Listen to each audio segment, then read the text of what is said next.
விரைவாக மக்களை சந்திக்க வேண்டும் என்பதிலும் குறைகளை தீர்க்க வேண்டும் என்பதிலும் நம்முடைய நெஞ்சமெல்லாம் நிறைந்திருக்கிற மாண்புமிகு முதலமைச்சர் விரும்புகிறார். அவரை பொறுத்தவரைக்கும் எதை செய்தாலும் அர்ப்பணிப்பு உணர்வோடு செய்ய வேண்டும் என்று விரும்புகிறார். ஆத்மார்த்தமாக என்று சொல்வார்கள் அல்லவா, சும்மா ஒப்புக்கு எடுத்து கொடுத்து விட்டு போவதல்ல. எதில் ஈடுபட்டாலும் அந்த ஈடுபாடு அவர் கண்களிலே தெரியும், அவர் கரங்களிலே தெரியும். அந்த அளவுக்கு தான் நான் பார்த்தேன். முதல்ல ஒரு ஹாஸ்பிட்டல் விசிட் பண்ண போனார், எக்மோரில் இருக்கக்கூடிய குழந்தைகள். அப்போது அவர் அந்த குழந்தையை தூக்கி கொஞ்சிய விதமும் மற்ற மருத்துவரிடம் பேசியெல்லாம் நம் தொலைக்காட்சி பெட்டி நான் பார்த்தேன், தொலைக்காட்சியில் பார்த்தேன். அது என்ன தெரிகிறது என்று சொன்னால், மனித நேயம்தான் ஒரு முதலமைச்சருக்கு அடிப்படையில் இருக்க வேண்டும்.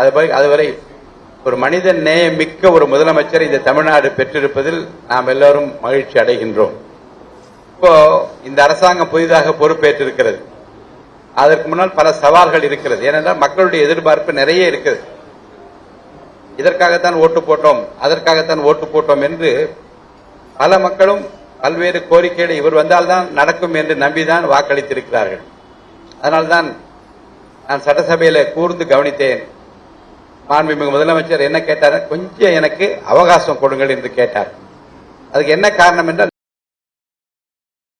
தெரிகிறது எல்லா துறைகளை பற்றியும் என்ன நடக்கிறது, என்ன நடந்தது, என்ன நடக்கப் போகுது என்பதெல்லாம் அவருக்கு தெரிகிறது. அதனால்தான் கொஞ்சம் அவகாசம் கொடுங்கள், அதற்குள்ளாக அதை தீர்த்து வைக்க வேண்டும் என்று விரும்புகிறார்.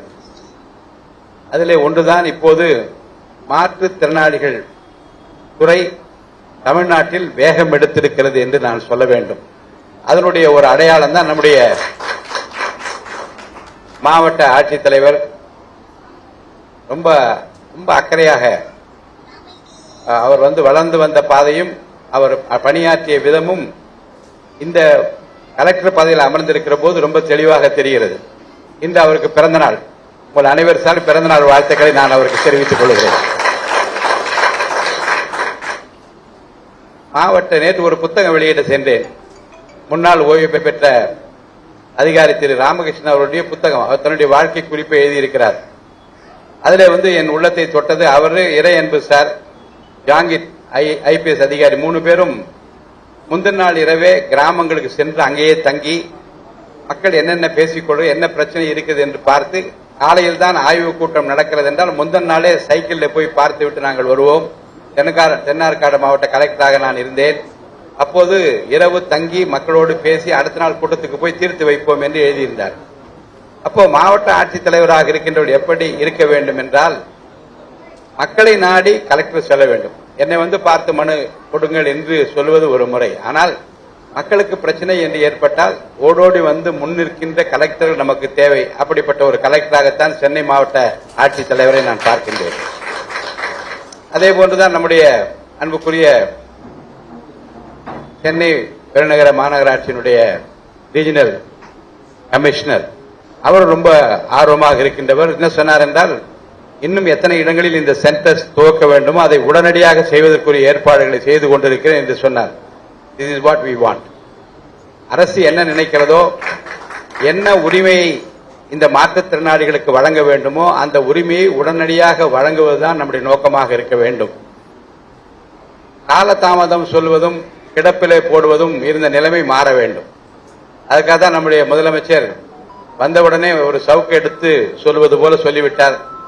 ஒரு டிரான்ஸ்பரண்ட் கவர்மெண்ட், வெளியரங்கமான அரசாங்கம் இருக்க வேண்டும். நம்பர் 1, லஞ்ச லாவண்யம் இல்லாத ஊழல் இல்லாத அரசாங்கமாக இருக்க வேண்டும். 2, இதிலேயே அரசாங்கம் எப்படிப்பட்ட அரசாங்கம் என்று மக்களுக்கு தெரிந்துவிட்டது. ஆக டிரான்ஸ்பரண்டாக வெளியரங்கமாக நடக்கக்கூடிய இந்த அரசு முனைப்போடு மாற்றுத்திறனாளிகள் பக்கம் கவனமாக இருக்கிறது என்பது நீங்கள் எல்லாம் மகிழ்ச்சி அடைவேன். அதற்காக முதல்வருக்கு நீங்கள் எல்லாம் நன்றி சொல்ல வேண்டும். எந்த மாற்றுத்திறனாளியாக இருந்தாலும் சரி, உங்களுக்குரிய பயிற்சி, உங்களுக்குரிய படிப்பு, உங்களுக்கு வேலைக்குரிய உத்தரவாதம், இது அனைத்தும் கிடைத்தால்தான் உங்கள் உரிமை கிடைக்கிறது என்ற அர்த்தம். அதை நோக்கித்தான் இன்றைக்கு அரசு பல சீரிய திட்டங்களை எல்லாம் கொண்டு வர இருக்கிறது. நீங்கள் இதை சரியாக பயன்படுத்திக் கொள்ள வேண்டும். ஏனென்றால் இது உங்கள் உரிமை, இது உங்களுக்காக இறைவன் கொடுத்திருக்கிற ஒரு வழிமுறை. இதை நீங்கள் பயன்படுத்திக் கொள்ள வேண்டும் என்று நான் அன்போடு கேட்டுக்கொள்கிறேன். பெற்றோருக்கு ஒன்று சொல்லுகிறேன், சலிப்பும் வெறுப்பும் அடையாதீர்கள். குழந்தைகள் மீது சலிப்பும் வெறுப்பும் அடையாதீர்கள்.